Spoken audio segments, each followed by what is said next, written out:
Oke, Pak Susno, apa yang kontroversial dari kasus ini dari tahun 2016? Kemudian apa juga yang kontroversial dari putusannya? Selama 35 tahun saya jadi penyidik, tidak pernah menemukan kasus pembunuhan dengan racun berhadapan seperti ini. Apalagi untuk seorang yang well educated, ya, yang pendidikannya bagus.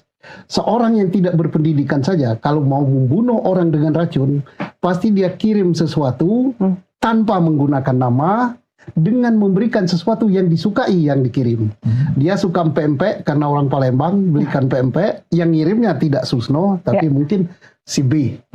Meninggallah dia. Tapi kalau berhadap-hadapan begini, meracun dia, konyol itu namanya. Satu, ini terlalu cepat ngambil kesimpulan. Dua, sebagai penyidik juga, tidak boleh kita menghukum orang itu dengan patut diduga. Kalau ini kan hanya patut diduga. Karena Jessica meletakkan paper bag di atas meja, maka kesimpulannya patut diduga dia menutup-nutupi.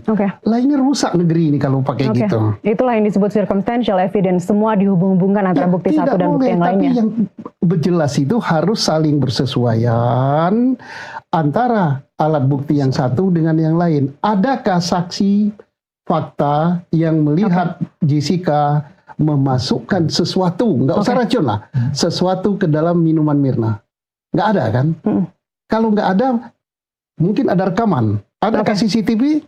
Tidak ada juga. Apa mislingnya CCTV di sini, Pak Susno? Ya, CCTV kan untuk membuktikan sesuatu peristiwa itu betul-betul terjadi dan betul-betul terkait dengan pidana ini. Anda melihat karena ada orang yang harus dipenjarakan, dan kalau kita bicara, Mas Reza pernah menyampaikan teori crime triangle itu, segitiga kejahatan. Karena Jessica duduk di situ, Jessica berada di TKP, dia yang paling lama menguasai es kopi Mirna, dialah yang harus dipenjarakan. Tidak.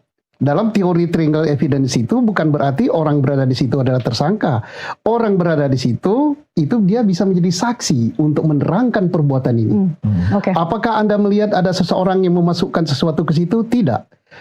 Tidak semua, bukti di situ tidak, maka si penyidik harus mencari penyebab apakah yang menyebabkan dia mati. Apakah ada sebab lain yang menyebabkan dia mati?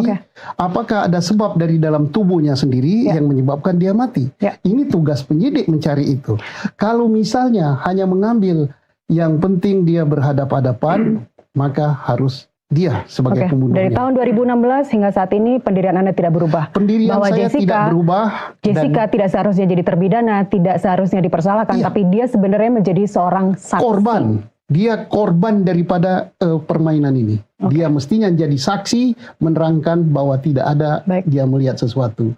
Jadi saya katakan bahwa nama Jessica harus dipulihkan. Dan kita harus memperbaiki sistem peradilan kita. Sudah banyak korban-korban seperti ini.